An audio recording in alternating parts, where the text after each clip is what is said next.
नमस्कार, AND news की विशेष सुर्खियों में आपका स्वागत है। कोरोना संकट काल में अलग अलग क्षेत्र में समाज सेवी संस्थाओं ने लोगों को बड़ी राहत पहुंचाई है। एक ऐसी ही संस्था है आवाहन फाउंडेशन, जिसके बारे में आज हम आपको विस्तार से बताएंगे। हमने इस संस्था के नॉर्थ हेड नीतीश कुमार से बात की और जानने की कोशिश की कि कोरोना संकट काल में इस संस्था ने किस तरह से जरूरतमंदों की मदद की है।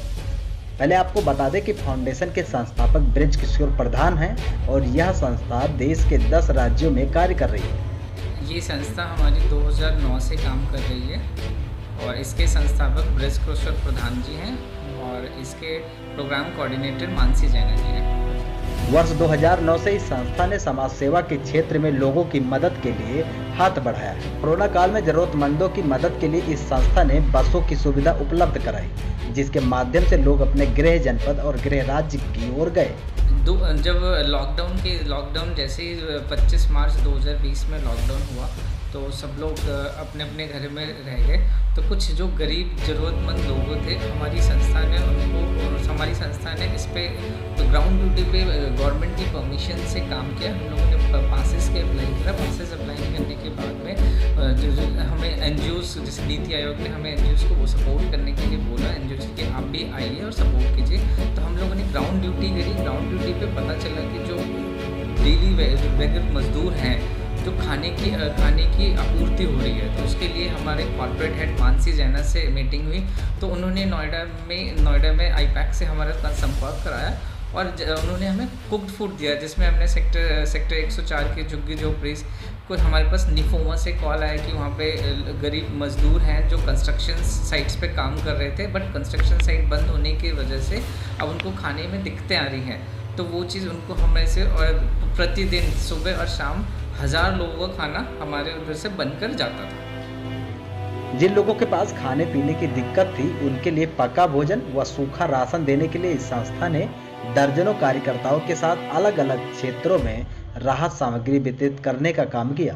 तो शुरू में हम लोगों ने उनको कुछ गरीब मजदूर थे और कुछ जो अत्यंत मिडिल क्लास फैमिलीज़ थी, जिनका जो डेली का काम था, डेली का रोज़गार था, जिसके कारण वो डेली उनका जीवन चलता था। तो उनका शुरू में वो हमारे से खाना लेने में हिचकिचाते थे, क्योंकि उनको थोड़ी सी अच्छा नहीं लगता था कि रोड पे आके खाना लेना इस तरीके से। उनको लिए हमने फिर ड्राई राशन में आपका जैसे आटा, दाल, चावल, बेसिक चीज़ें थी वो करे। फिर प्रवासी मजदूर थे जो घर जाने के इच्छुक थे कि अब उनको एक डर सा था कि अब हमको ये प्रॉब्लम्स आएगी और कैसे करें। किराए में परेशान थे लोग, किराएदारों को परेशान कर रहे थे।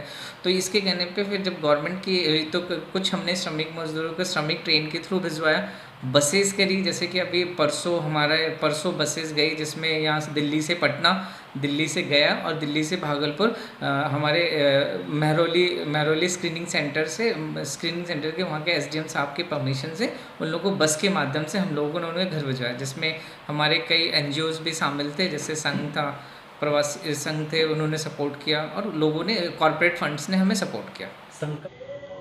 नॉर्थ हेड नीतीश कुमार ने जानकारी देते हुए यह भी कहा कि कोरोना काल अभी लंबा है, ऐसे में हमारी कोशिश रहेगी कि इस दौरान भी जो बन सके संस्था की ओर से लोगों की मदद की जाए। इसके लिए हम कार्यरत कर रहे हैं और काफ़ी जगह पे हम लोगों ने जो हमारे कॉर्पोरेट सहयोगी हैं उनसे हमने मदद मांगी है कि अभी ये तो कोरोना काल में चलता रहेगा, काम की कमी आएगी, तो कुछ काम के लिए हमने प्रबंधन कर रहे हैं जिससे वो घर में बैठ के काम कर सकते हैं। महिलाओं से हमने संपर्क करा कि आप घर बैठे पापड़ बना सकते हैं, अचार बना सकते हैं, तो जिससे कि उनके घर में कुछ इनकम्स आए। तो ये काम अभी हम शुरू करने जा रहे हैं और कई जगह पे हमने ये काम शुरू भी कर दिया है। नोएडा में लगभग 50 लोग हैं जो हमारे साथ एक्टिव वॉलंटियर्स काम कर रहे हैं और पैन इंडिया की बात करें तो 350 हमारे सहयोगी हैं जो पैन इंडिया पे काम कर रहे हैं, जिसमें बॉम्बे है, आपका बेंगलुरु में काम कर रहे हैं, नोएडा में काम कर रहे हैं, गुड़गांव में काम कर रहे हैं, उड़ीसा में काम कर रहे हैं। और अभी हम अल्फाम के लिए भी कोशिश कर रहे हैं कि उनको भी सपोर्ट दिया जाए, क्योंकि हमारे जो ब्रज किशोर प्रधान जी है बेसिकली बालासोर से हैं और अभी जो 21 तारीख को जो ये तूफ़ान का जो इशू हुआ था, तो उनको हर किसी को अपने जगह से लगाव होता है। तो ब्रज किशोर प्रधान जी के कहने पे हम लोगों ने उनके लिए वहाँ के लोगों को भी वहाँ से ऑनलाइन के माध्यम से लोगों को जागरूक कर रहे हैं कि प्लीज़ हमारे आगे ये हमें सपोर्ट कीजिए। और कुछ हमारे एक्टिव वॉलंटियर्स हैं जो वहाँ पे काम कर रहे हैं। नीतीश जी की मेरी मुलाकात हुई और इन्होंने आह्वान फाउंडेशन के बारे में मुझे बताया, तो मैं भी प्रभावित हुआ। तो पिछले 26 मार्च से मैं अपनी टीम के साथ इनके साथ लग गया। जब भी ज़रूरत पड़ा इनको, हर झुग्गी में, जैसे कि हमारे घर के सामने 100 सेक्टर है, उसमें काफ़ी झुग्गी हैं, कंस्ट्रक्शन के मजदूरों हैं, और 67 में, 73 में, सलारपुर के जो कच्चे कॉलोनी हैं, कुछ खेतीहार मजदूर हैं, इन सभी के घर घर में जाके हम लोगों ने राशन वितरण किया।